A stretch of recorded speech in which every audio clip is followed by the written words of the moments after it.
have a maximum of 30 seconds to get your audience's attention. Sometimes it's as little as only 10 seconds.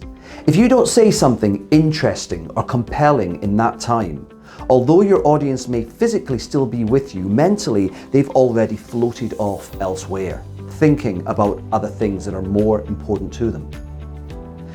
The good news is there is a technique called linguistic hooks that we can use to draw our audience into us. Linguistic hooks have two dimensions, or two components. One is human biochemistry, and the other is hypnotic language. So let's deal first with the human biochemistry element.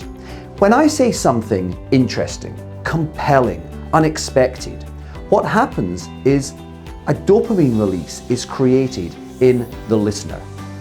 Now, this is a totally natural phenomenon, and dopamine has two functions. The first is it makes us feel good. The second is it improves our memory. Dopamine is known as the memory chemical.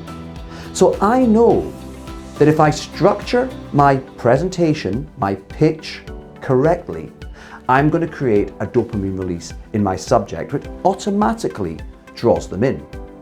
Now, to do that, I need the second element of the linguistic hook, which is what we call hypnotic language patterns. And there are many, many hypnotic language patterns. I'm going to give you a couple of examples now, and on the next video, some more. So in the first video of this series, I said, give me 2 minutes and. This give me 2 minutes and, it could be 5 minutes, it could be 10 minutes. It automatically buys me that amount of time to have your attention. Because as long as the amount of time is acceptable, 2 minutes doesn't seem like such a big price to learn something interesting, does it? Then you're likely to give me that 2 minutes. Now, of course, I've then got to deliver. That's another story.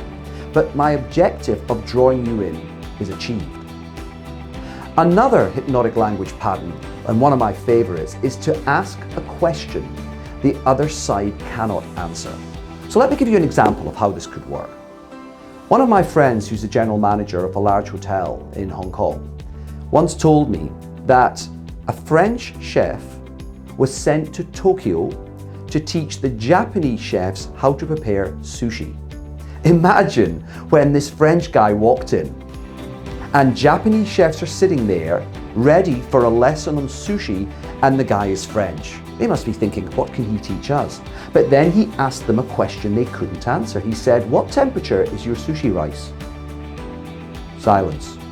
Immediately he grabbed their attention and their respect because they didn't have an answer.